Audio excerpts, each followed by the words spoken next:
I'm Vicky from Bloodstock, and you are watching rockflesh.com.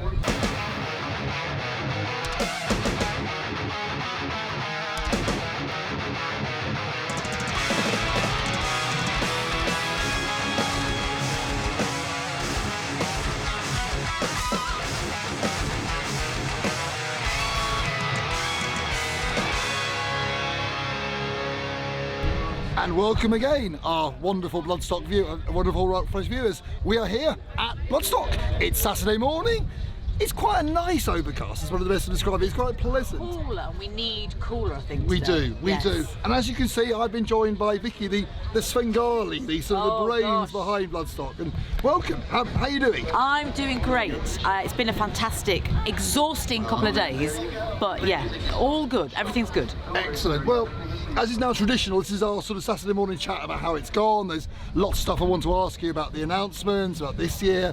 But let's start with actually the really big thing in our world, which was the death of Ozzy, literally 2 weeks beforehand. Yeah. That must have been quite thinking, oh my God, we've got to pull something together in 2 weeks. Yeah, and it was, let's be honest, unexpected to happen as quickly as it did, so soon after the tribute show. And I think we can feel it. So we wanted to do something that was fan engaged, that the fans could also sort of show their love, their condolences. It wasn't appropriate for us to name a stage because Ozzy's never played here, and that's kind of, in my opinion, something that maybe another festival could or should do. So the tribute wall, I got in touch with Paul Harris that has photographed Ozzy for years, and he supplied some amazing photos for the tribute wall. We've got like a 17-metre tribute wall. We've had the Thursday night, we had the main stage playing Ozzy, and we've got some other things planned over the weekend. So yeah, it's been emotional, and I think everyone's feeling it, but we're showing the love. And I think that point you say about it was expected but unexpected, because I was at the Back to the Beginning show. He was ill. It was very obvious he was ill, but I don't think any of us really realised how ill he was until, unfortunately, he left us sort of a couple of weeks ago. And do you know what? I think that's the shocking thing. He did this incredible show. He did a lot more songs than anyone expected him to do. He was incredible, and for him to pass so soon after that, I think is the shock. But yeah. There's a point of almost he did what he wanted to do, and then basically went out as always on his terms, definitely. Absolutely. And in terms of that tribute thing, we've already had yesterday. We had lots of bands calling out for Ozzy, sticking Sabbath covers in. You had me and that man doing Paranoid on Thursday, and then we had Trivium last night. Yes. I mean, that was incredible. I mean, I obviously I don't know how many people saw it. It was packed. It was one of our busiest headline crowds ever. And obviously Trivium brought out a lot of special guests, and they did obviously the Sabbath cover. It was fantastic. How much do you know in advance when a band are going to do something that special? Because it was one of those sets people will be talking, were you there for? Yes, I get whispers. So there's always the rumour mill, and then I try and sort of quantify it and say, is this happening? And then Matt was like, we're going to do some things. But Matt also tries to keep it so that it's a bit of a surprise. I'd known about some special guests coming out, obviously. I didn't know what songs they were going to do, and sometimes I don't want to know because I want the surprise as well. So when they came out, I didn't know what song they were doing. I didn't know they were doing a tribute, and it was amazing.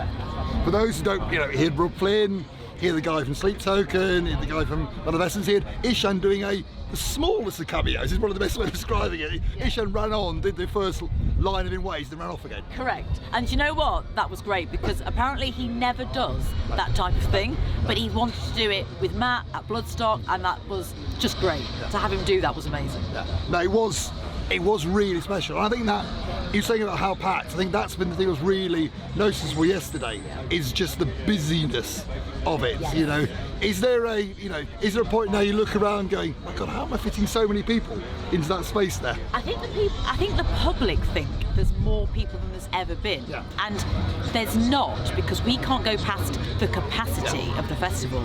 It's just that we sold out in October rather than selling out up until June, July, because we can't increase capacity. So we've moved things like the fairground to give more space. But yes, I mean, obviously, because we're sold out, it is busy. Back to front, when you've got the headliners on especially, you can't see the ground for people, which is amazing. So yeah. Well, it was like that, I think also, I think it's which bands the fans go and choose and see. You know, I've been there when there's been, you know, Avantasia, when there was 4 people on a dog standing there, and it's for Paleface Swiss and the Tuna Coil. My God, that crowd, they bawled. Such a crowd, and honestly, I mean, I love Lacuna Coil, one of my favourite bands, and I don't know how many people caught Nail Bomb in the tent. Everybody, literally. I mean, we can see, because we've got screens in our offices that show us outside and inside, and we could not believe. And obviously now we've got screens in Sophie, so more people can visually see. That was packed. And I think that's, you know, again, a genius idea. I mean, the screens there. Has it been something you've been wanting to do for a while? Yeah, and the thing is, the festival has to evolve. So we have to look at things that we can do to improve the festival. Screens made sense because we're getting more people. We're getting people that always can't get in the tent necessarily. So having the screens there makes sense. And now we've done it, we'll do it every year. It's like having the new entrance with Stan. We're constantly trying to think of things to make the festival look better, feel better, so you get a better fan experience. And I think things like that make the difference. And the other thing this year has been the no chair zone, which, you know, and again, how's that working? Brilliantly. I mean, so far, yesterday I noticed it personally, because walking front to back in the dark, I wasn't tripping over my self chairs. We've got the designated areas, so it's not that you can't bring a chair, it's just that it's got to go in a safe zone. And we do that because for health and safety, there were so many accidents where people are tripping in the dark or tripping over chairs, and that's going great. We've obviously installed a chair area at the back so people can sit there, and that's new. We've increased accessibility on both sides of the arena, so it's worked really well. So we're really happy with that. Excellent, excellent. No, it does say, and I think what's really nice about it is people are policing it themselves. You haven't got sort of guards in orange wandering around. You know, actually it's being policed by the audience, and I think that goes back to that bond I think you have with the Bloodstock faithful. Absolutely. I mean, I think as well, you know, the fans get it when we explain things. We're always very transparent, so we talk and communicate really well with fans as to why we're doing things, rather than just say we're bringing this in and this is what's happening. We explain why we're doing that, and I think that makes a difference. And again, as you mentioned, the fairground as well, you know, was that a financial hit for you not having the fairground there? Yeah, I mean, so it would be more beneficial for us to have the fairground, because obviously that's a paid income, but we're looking at it from a fan perspective, getting rid of the fairground. I mean, it made me smile when a couple of fans said, oh, I know, but we like to use the fairground to sit on. And we're sort of saying that's not really why it's there. You know, the fairground is there as a ride, but it's created a lot more space. So we're now trying to be creative and bring in other things to maybe you can sit and relax rather than have the fairground there. There's more seating or sheltered areas to improve again the festival. Now, one of my favourite ever Bloodstock photos is the one of everybody sat around the shade of the thing in that famous 2022. Absolutely, and obviously because you don't know the weather, so you need more sheltered areas. Even if it's hot, you want sheltered areas. If it's raining, you need sheltered areas. So it's probably more conducive to have that than anything else. Well, that's this year, which use the phone drop. No worries. It's going really, really well. Let's sort of cut to 2026, which you did, what has become now traditional. You know, I remember when you basically forced, you know, you were mentioning Anthrax, and there was 1 or 2 names you were dropping. Now it's 25. Yeah.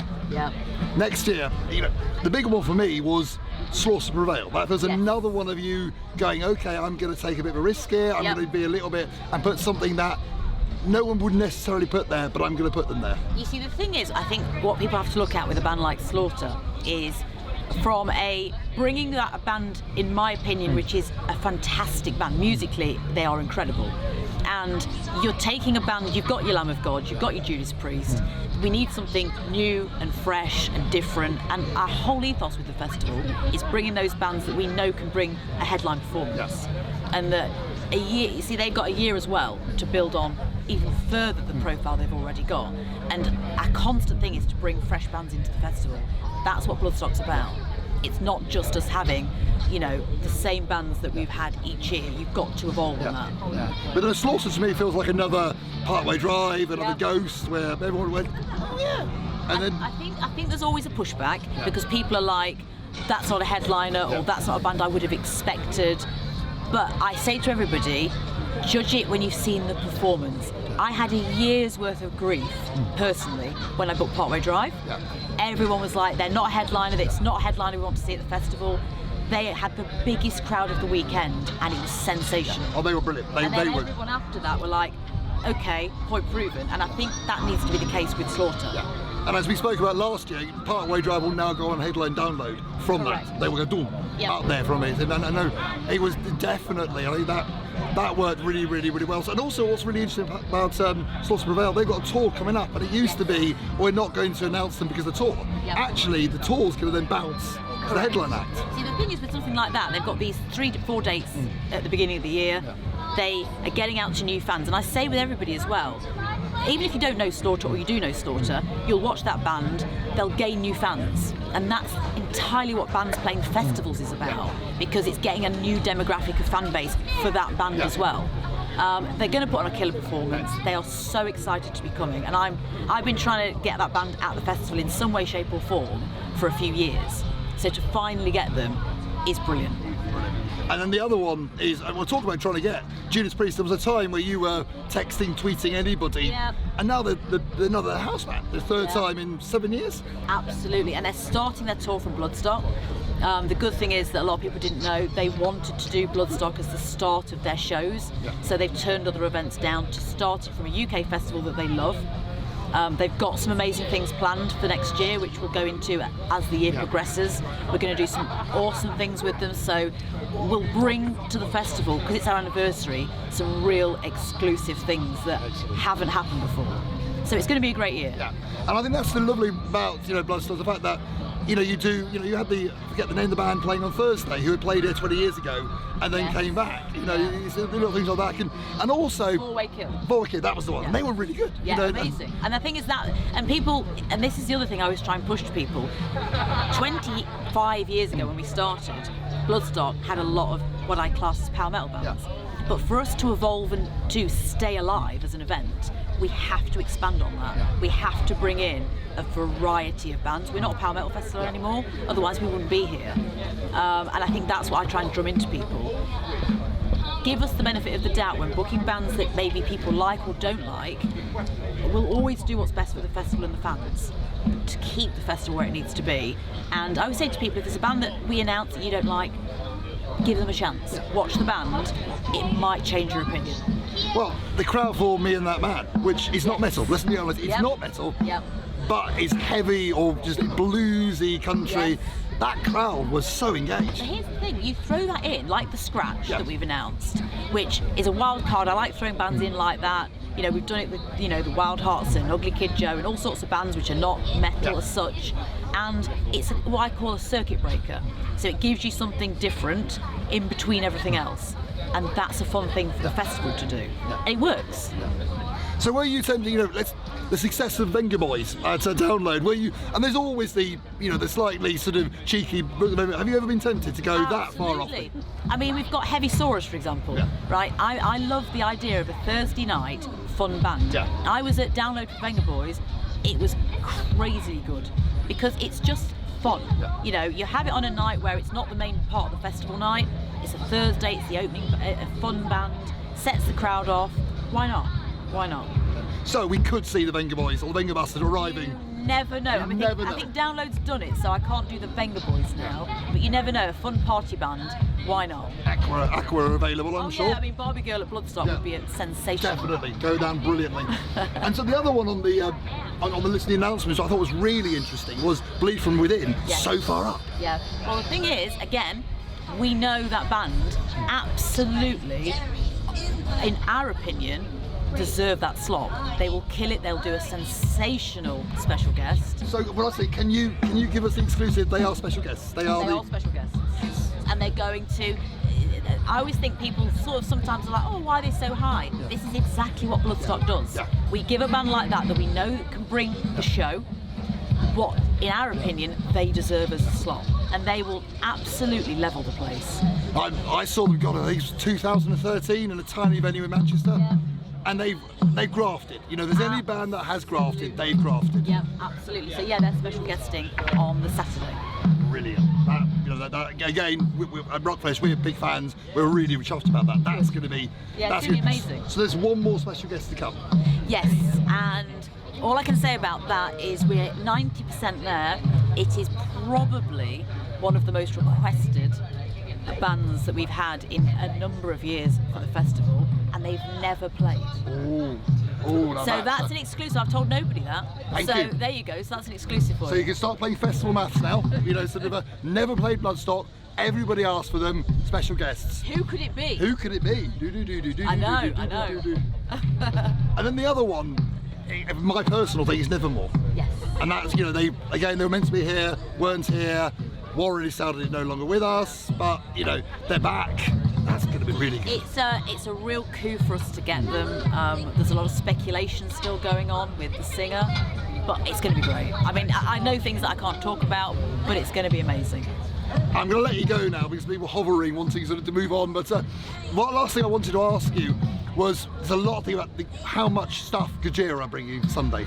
Insane. We've had to make the stage bigger, wider, longer to fit the production on. It's the biggest production we've had here, and even the stage manager's words were, Jesus Christ. So that's all I'm saying, expect everything. So that's a lovely mic drop to leave us on. So it's Jesus Christ when you come to basically what Gojira are doing. Gojira is going to be amazing. So you'll probably watch this after we've seen Gojira and we're going, oh my God. So Vicky, as always, it's been a pleasure. I will see you in 12 months' time. We'll do the same thing. Absolutely, we will. Brilliant. So rockflesh.com, do all your social things, basically subscribe. It's been emotional. See you soon. Thank you.